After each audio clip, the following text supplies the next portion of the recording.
discuss here today with the war that's going on in of course still in Russia and between Russia and Ukraine. Now then the war going on down in south between Israel and Hamas and the possibility of exploding into a regional fight. There's so many things to discuss here, but I want to narrow in on something that's really kind of been in the news a lot in the last week or so, and that I don't think a lot of people have a lot of knowledge and understanding of. And I want to do a deep dive on that. And there's nobody better at this than Doug Macgregor. So I want to discuss some of the issues that people need to know about Turkey, because some things I think are worse than they look, but some things I think aren't as bad as they look. And I want to try to isolate that out, and so we have an accurate view of it. First thing I want to pop up here, just to kind of set the stage, is a report from this morning when our Secretary of State Blinken went to Turkey on a tour throughout the Middle East. And here's what they reported. Very interesting thing here. Seems as though both Turkey and the U.S. positions are quite far apart. Relations between Turkey and Israel have clearly broken down. What can Antony Blinken hope to achieve with this? Indeed, Turkish and American positions are more and more divergent. So just in minutes, we're expecting the Secretary of State, Antony Blinken, to arrive in the building, Ministry of Foreign Affairs of Turkey, right behind me, and the meeting is expected to start in minutes with his Turkish counterpart. But yes, the positions of the both countries are extremely different. But there is another side of the story today that's happening in Ankara today. So it is the cold treatment from Turks toward the Secretary of State, Antony Blinken. Just after midnight, he has landed in Ankara, and there was not any high-level Turkish diplomat receiving him at the airport. And today, we have been informed that there's not going to be a joint presser after the meeting. And there is not going to be a meeting between President Erdogan and Antony Blinken as well. So all of these are telling us something. Telling us something. I think one of the first things it's telling us is that the United States has a real problem with its diplomatic power, because this is kind of a repeat of what happened with Mohammed bin Salman in Saudi Arabia a couple of weeks ago, when Blinken went there and he was made to wait for like many hours because bin Salman was busy, didn't want to bother with him. And the disregard that he showed for Blinken, therefore the United States, is on display a lot here. And we're starting to see that more often, that our senior officials are viewed with almost contempt by even some of our allies. As you know, Turkey's been on a path that diverges pretty sharply from the West for at least the last 20 years, maybe longer. Mr. Erdogan has simply made something clear to everyone that may not have understood it in the past, and that is that Turkey is an Islamic state.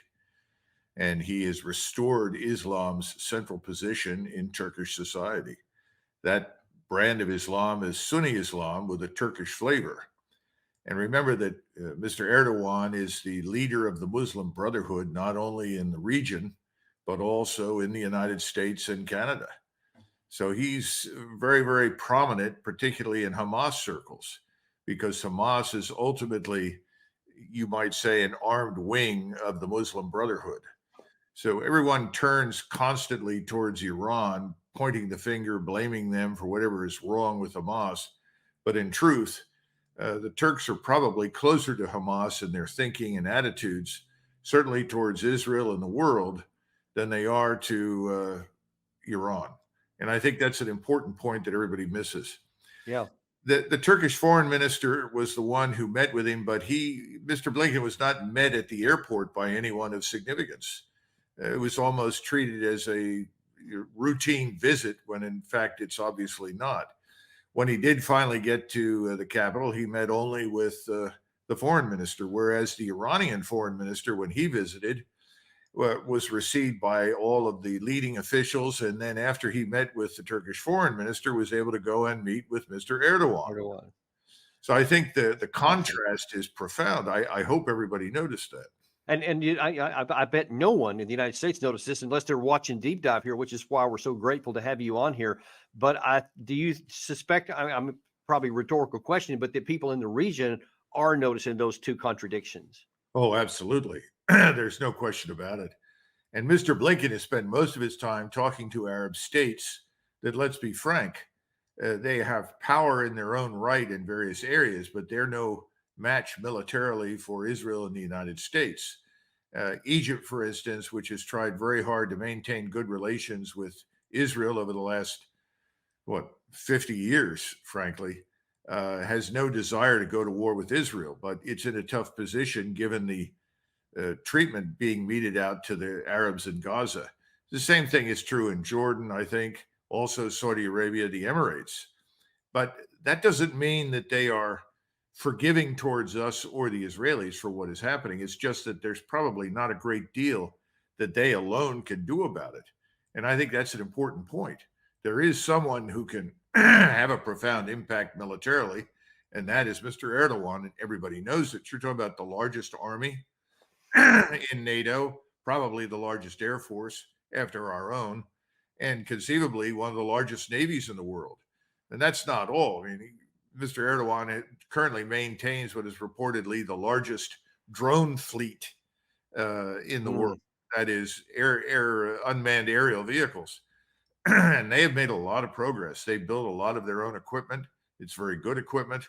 They have a huge manpower pool, over 2 million reservists that can be rapidly mobilized if necessary. And anyone who bothers to look at the televised demonstrations can conclude very rapidly that this public is very firmly behind Mr. Erdogan on this question. And in fact, that's a big point I wanted to make out here. We have a small piece of a clip here, which brings out a couple of important points, and then we're going to follow that up with something Erdogan specifically said. And I want you to help us interpret that. First of all, Gary, show that first clip there.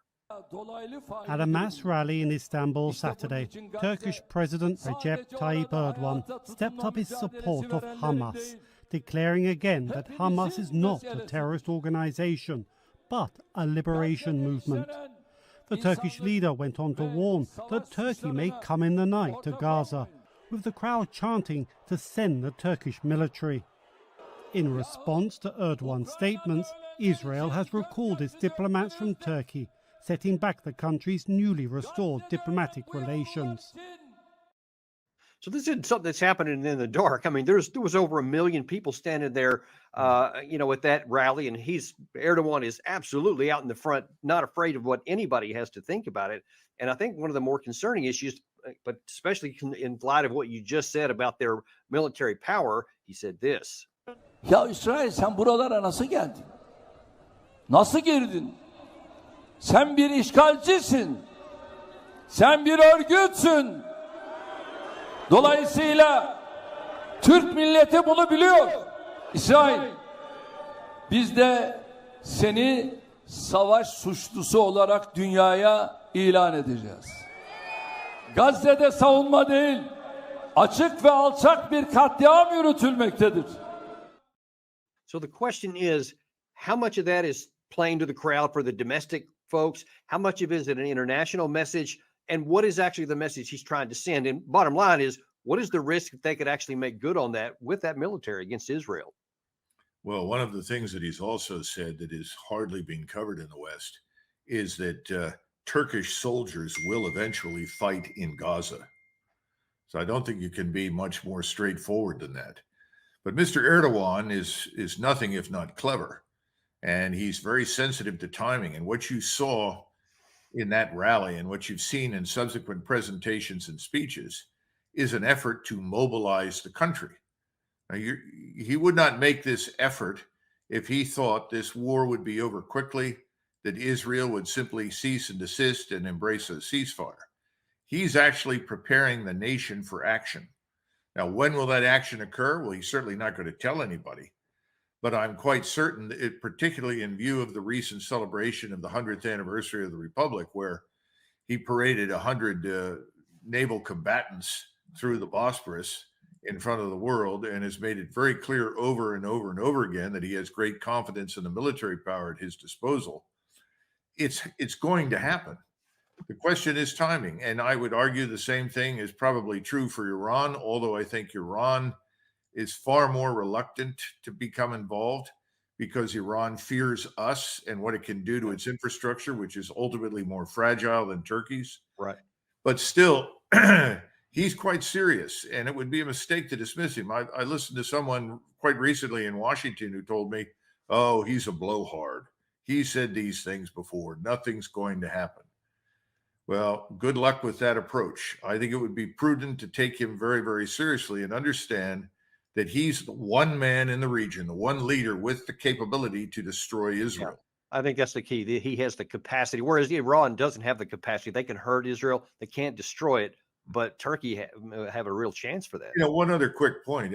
People forget that from the Turkish standpoint, when he talks about the occupier, remember who was in Palestine for hundreds of years? The Turks, the Ottoman Turks, who controlled Syria, who controlled the Levant, who controlled most of the Arab world in the Middle East. It was the Turkish Empire.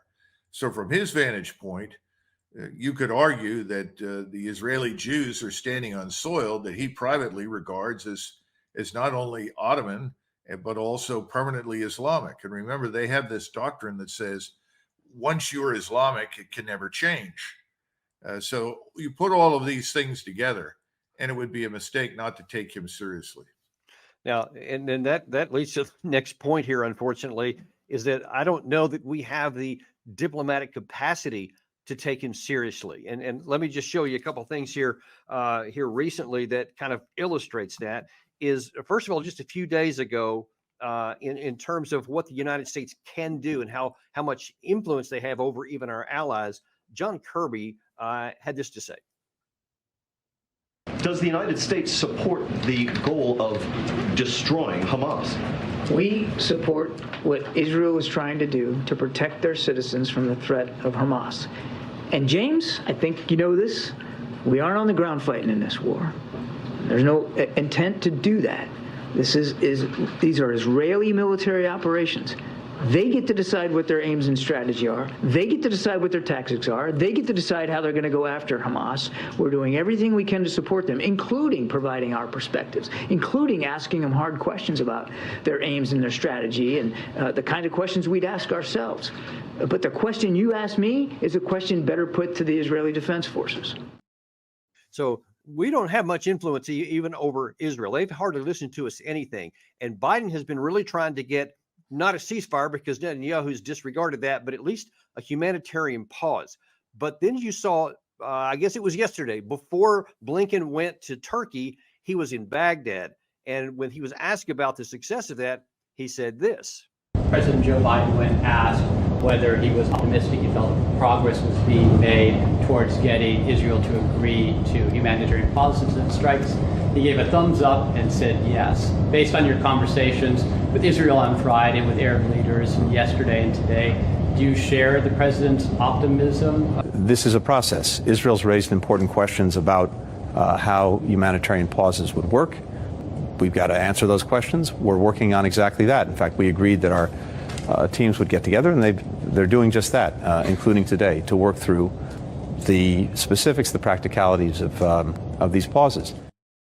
And just to show you how little impact that had, here is how Netanyahu talked after he met with Blinken. תדעו שיש דבר אחד שאנחנו לא נעשה. לא תהיה הפסקת אש בלי החזרת חטופינו. שיוציאו את זה בכלל מהלקסיקון. אנחנו אומרים את זה גם לאויבינו וגם לידידינו. ואנחנו פשוט נמשיך עד שננצח אותם. אין לנו אלטרנטיבה. So you had Blinken there saying that his signature success was that they had a group of people to talk. And then you saw afterwards Netanyahu just say, hey, this is to our enemies and our friends. We ain't doing any of that. We're going to do whatever we feel like doing. So if we don't have influence with our allies or potentially with Turkey either, how much control do we have over how this situation evolves at all? Two quick points. First, it was nice that the Secretary of State took off his body armor when he decided to hold this press conference. I don't know that very many Americans saw it, but he wore body armor during his visit to Baghdad. Now, we've tried to create the fiction that we achieved something positive for ourselves as well as for the Arabs in Iraq. But if the American Secretary of State is at such risk that he has to wear body armor in Baghdad, I think it puts the end to that lie. It's also a disgrace that our Secretary of State would, under any circumstances, be under that kind of threat anywhere in the world. Secondly, Mr. Biden and his administration is obedient in service to Israel. And this obedience and their unconditional support for whatever the Israelis want has led to something very dangerous. Effectively, what Biden has done, and I think really Biden is a sort of an afterthought. I think it's Blinken and Sullivan and their powerful forces behind them have essentially opened the cage door and let the tiger out. The tiger is called Netanyahu. And the tiger has determined that it must devour everyone and anyone in the neighborhood that it dislikes or considers a threat. We don't know what to do about that. And the reason we don't know what to do about it is that everyone in this government, in Washington in general, lives in fear of the Israel lobby, in fear of what could be done to them here politically if they stand up and say, well, enough's enough. There are limits to our support. There are limits to our tolerance. You know, if Richard Nixon were the president, Eisenhower were the president, I think even someone like LBJ, probably Carter, ultimately would have stood up and said, either you stop what you are doing right now, or we will withdraw our forces, i.e., we'll simply withdraw the naval power in the region. That would ultimately get Mr. Netanyahu's attention. But the Israeli influence and Mr. Netanyahu's personal power and authority at this point is so great that everyone is afraid to contradict him. And so it really doesn't matter what Mr. Blinken says in public. The truth is, Mr. Netanyahu is in control. He's not only in control of his destiny, he controls the destiny of American national power, prestige, and influence in the region. Is there anyone that is willing to stand up and just say, hey, it's not anti-Israel to talk about taking care of American national security interest, American interest, economic interest even, or all the things you just mentioned? Do you see anybody, I don't care what party, that's willing to stand up and say, hey, look, we like Israel, but we love America, and here's what we need to do toward that end to help both? Well, I think John Mearsheimer has tried to do just that. And of course, in many of the more extreme circles inside the Israel lobby, he's regarded as a self-loathing Jew. And frankly, you're going to be tarnished almost immediately as not just anti-Israeli per se, but as an anti-Semite. Look, this is a tough position, but I've taken the position from the very beginning that we would have to intervene to save Israel from itself. My assumption from the very beginning was that this could actually escalate to a regional conflict. I think the Israeli attitude has been, as long as we are there and our power can be leveraged on their behalf, they can simply go on with this war of annihilation against Gaza and Hamas until they're finished, and no one will interfere because we are there, at least in the background, ready to support them. That puts us in the uncomfortable position of supporting something we say we oppose. Some of you may remember that we attacked the Serbs, in my judgment, on shaky grounds, frankly, but we said that the Serbs were guilty of ethnic cleansing, of driving out the Albanians. In truth, none of the Albanians were driven out until we started to bomb. But the point is, we have always taken a position that that's unacceptable. But we've decided now this is acceptable if the Israelis do it. Now, in fairness to the Israelis, and they do deserve to hear this, when Mr. Begin and Mr. Sadat, or President Sadat, met during the Camp David Accords discussions, Menachem Begin actually offered Gaza to Anwar Sadat and said, look, we'll give it to you. You take it over. You maintain order and control. And Sadat refused, flat out, not on your life, out of the question. Well, they still reached an agreement. But the point then and the point now is the same.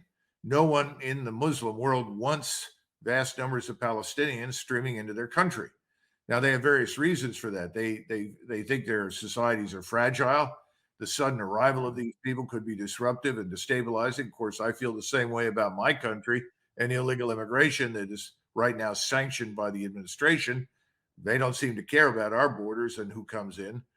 But at the same time, there's something else here, and that is the fear in the Arab world that if the Palestinians simply left or were relocated at great expense, but done so peaceably, that would end the discussion about Israel's legitimacy and its long-term position in the region.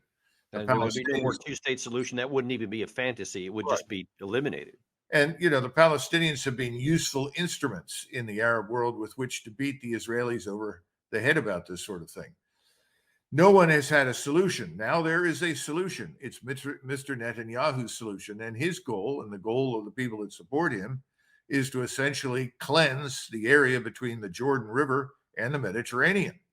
This is just the first big bite. And I think in their minds, they believe that if they can succeed in Gaza, annihilate Hamas, destroy Gaza, drive out the people that live there, this will be an object lesson. And it will be much easier to induce the people on the West Bank to get out, thereby creating what they think is the biblical Israel. In other words, the pre-modern Israel. Now, that's another point of debate. So let me ask you this, though, from a military perspective, is it even a viable military task? Well, is it a political task to give the military to say, destroy Hamas and bring peace to Israel? Can you even physically kill all Hamas without killing all the people and have peace, the result at the end of that? Well, in Warsaw, in January of 1945, I think that's about right, the Nazis went in and crushed the Warsaw Uprising by the Poles. And the Poles were very stupid. All they had to do was wait for a few months, and the Soviets would have been there, and then they might have had a chance at defending themselves against the Soviets. Instead, they decided to fight the Germans, who were ultimately on the way out, and the Germans annihilated them. So do I think it could be done? Yes, the IDF could do to Gaza what was done to Warsaw. And the population there could be dramatically reduced, perhaps not entirely killed or destroyed, but certainly substantially reduced and driven out. That is attainable. The point again is, who are the key actors in all of this? What if Mr. Erdogan finally says, that's it? You know, you've crossed the Rubicon. You're over the red line. We are now going to act. We are obligated as Muslims to act against you. And in the meantime, he receives assurances from the Saudis and the Emirates, we will support you. Because remember, his economy is not especially robust. It needs support. He gets a lot of money from Qatar. If he's promised enough funding from all of the actors in the region, the key ones like Saudi Arabia and the Emirates, then he can move.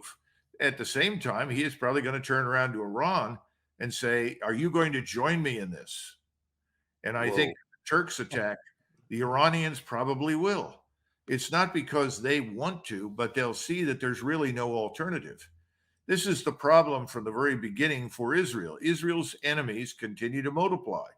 And we don't even need to talk that's about actually the issue. This is not, too many people view any question about what we're doing to support Israel as being anti-Israel. And I argue that the things you're talking about right here is the best thing for Israel. This is the best chance to actually protect them by reining in their worst impulses. Because if you actually could bring a Sunni Muslim and a Shia Muslim country together in opposition to Israel, I mean, that's almost mind-blowing that that's even possible. Well, remember that the conventional wisdom says I'm wrong. You know, conventional wisdom inside the Beltway is, oh, forget that. That's not going to happen. Nothing like that will happen. This will just simmer down and quiet down, and eventually this will go away. But listen carefully to Mr. Netanyahu's words. Everybody listen to the Shiite leader on Friday. Right. Listen to what Mr. Erdogan said in that, or Mr. Netanyahu said in that recent interview that you flashed across the screen. He said, we have no alternative. Either we do this or we're in trouble. In other words, for him, this is an existential fight. He views the enemy as not really being in an existential fight. There are more Arabs out there, and in inexhaustible numbers of Muslim Arabs in his judgment. And what he's trying to do is tell all the rest of the world, listen, you take care of yourselves. We won't bother you, but we're going to finish this job come hell or high water. And we're supposed to support this. Well, the rest of the world isn't just staying out of it. The rest of the world is watching it. The rest of the world is appalled. Even when you go into Europe, everyone thinks that, well, the Europeans are all behind Israel. Well, the elites in the government are supportive of Israel. Yeah. But when you dig deeper into the populations of Western Europe, they're no more supportive of Israel than they are of the Islamist Arabs. They would like the Muslims out of their country, but that doesn't mean they support Israel. And look, they've been having, I mean, you're talking about Paris, Berlin, several European nations, large scale pro-Palestinian, ergo indirectly against the Israeli position of killing so many innocent Palestinians in the Gaza Strip. I think that's having a huge negative impact on Israel because they keep saying with words, oh, we're using targeted strikes and we're really trying to take care of people. And you see with your eyes, they're not even making an attempt, it doesn't look like to me. But you know from your own experience, this notion that you can put soldiers on the ground and carefully pick and choose. Oh, yes, I see that person over there is friendly. We'll move our fire to the right here because that's got to be a Hamas fighter. Give me a break. I am the last person to criticize Israeli soldiers for whatever they do in that city because they want to stay alive. It's fine to defeat the enemy, but to defeat the enemy, you need to kill the enemy before he kills you. That means the notion that can be, what do they call it? Discretionary warfare. I always laugh when I hear this sort of thing. So when somebody asks me, can the Israelis go in there and utterly annihilate the place? Yes, they can do that. It's going to take time and it's going to cost a lot of lives. The question is, how long will this go on before finally someone somewhere in Ankara, in Tehran, in Riyadh, in Cairo says, oh my God, no more. This has to end. And if the United States won't intervene, then we will have to do so. That's the question. Yeah, that is my big concern. And that's why, going back to the beginning of this, I worry about who we've got operating here. That's President Biden at the top and Blinken as the senior guy from the State Department, because you see that he's just being held in contempt by everybody on both our enemies and our friends. He's just viewed with nearly contempt and certainly not having any influence by any of them. And if that's what's going to keep us out of war, then we have some real trouble. But I think, Doug, that what needs to happen is there needs to be some strings put on this funding right real quick. And I don't know if Congress can do it, if the White House won't, but somebody needs to say, hey, all this $14 billion that you're wanting here, that's going to be putting some big strings on there because we're not basically going to pay to harm our own interest, which is what we seem to be doing right now. Well, right now you have too many people like Senators Blumenthal and Graham who are anxious to go to war with Iran and want to use this particular opportunity to do so. So they're doing the opposite of what you're suggesting. They're passing a bill effectively conferring authority on the president to attack Iran if he deems it appropriate based upon whatever the Iranians allegedly do. You know, this is scary stuff that harkens back to something like the Gulf of Tonkin. We don't want to do that, but there are a lot of people on the Hill that feel that way. And then you have the people on the Hill that are just afraid of the money, not so much that can be deprived, they can be deprived of, but the money that can go to their opponents in the future from the lobby because they made a decision the lobby didn't like. You know, if you're waiting for men of courage and conviction to stand up and be counted, boy, you're in for a long wait. Disraeli used to say that the most rare virtue in politics that he'd ever encountered was courage. He said you never see it because it's unrewarding. That's not how you stay in power. That's not how you get reelected. So I wouldn't expect that. So, and the other thing is, look, if you're going to get courage, it should be in the White House. But I don't see any evidence for it. And I think someone like Mr. Netanyahu would eat these people for lunch. He is a tough-minded character. By the way, so is Erdogan. Erdogan's not going to be pushed easily in any particular direction. So I don't think we have either the personalities or the credibility right now or the strength to do much.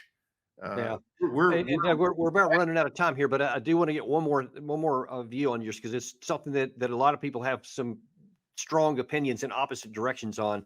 I have been on a number of shows here recently where I've been advocating that we get our troops in Iraq and in Syria out because all they are is vulnerability for these, Iranian-backed groups that could kill Americans who are there for no value to our country, which could be used by people like Lindsey Graham to say, see, now we have to strike Iran and because they did it, even they wouldn't even be bothered or waiting for evidence. But the question that I'd like you to answer is, can it be done now? It should have been done a long time ago. It wasn't. Trump tried to get us out in 2019 out of Syria, and that was thwarted for reasons you know probably better than I do. But now then that we are here and they have been attacked recently, can we withdraw them without it harming our interest? And how would you like to see that play out? Well, if you tried to withdraw those troops now by pointing out that the 1,000 up in Syria are essentially a target array waiting to be destroyed, whether it results from the Shiite militias or it results from the Turks as they move south to engage Israel. I mean, all sorts of bad possibilities exist. People would argue you can't do that. If you do that, you will signal weakness on the part of the United States. The same thing is true in Iraq. You know, if you pull them out of Iraq, it's the final admission that what we did there was an enormous failure. Remember, the Iraqi parliament voted to throw us out in 2090, or excuse me, 2020. And we politely said, no, we're not leaving. Doesn't matter what the Iraqi parliament says, we're staying. That was a mistake in my view. I think we should have said, fine, thank you very much, cut our losses and gotten out. We should have gotten those troops in Syria out a long time ago. And frankly, when I was in the building and I asked the question, what are they doing? You know, you got various said, well, they're there to help contain Iran. Really? That doesn't make any sense. I see no imminent Iranian invasion. Well, you know, the Shiite militias, yeah, well, they're all local. They're going to defend their turf, but I don't see any evidence for much else. Well, we have to be there for Israel. And, you know, my experience with the Israelis at the time was that if somebody moved the wrong way, said the wrong thing, did anything in Syria, they'd know about it, didn't need our help. Didn't need our help, right? And the Russians at that point, when they were accommodating the Israelis, made it possible for the Israelis to strike whatever Iranian-related targets they found in Syria that they thought were dangerous. Well, they destroyed their relationship with Russia. That's over, which is another subject, which is also, in my judgment, dangerous for Israel. They actually were very smart diplomatically in the way they were handling Russia and the United States. So now they've got one friend left, really, who counts, and that's us. And we don't seem to be able to do what I think a friend should do, which is tell them, you know, this far and no further. I just don't think we can do it. So I see nothing happening until Mr. Netanyahu decides to make it happen. And then secondly, until this winds into a somewhat more dangerous regional conflict. That's exactly what I fear the most. And Doug, we're gonna have to leave it there. We're out of time. I'm so grateful. This has been one of the most enlightening shows that we've ever done here. It's really, really good. And I fear that there's much more to come, and we'll have to have you back to go in probably what's going to be the next phase of this. Thank you for coming today. We're all wrong, you know, and something else happens that keeps us out of this major war that will only result in Israel's destruction. That's what we don't want. That's exactly right.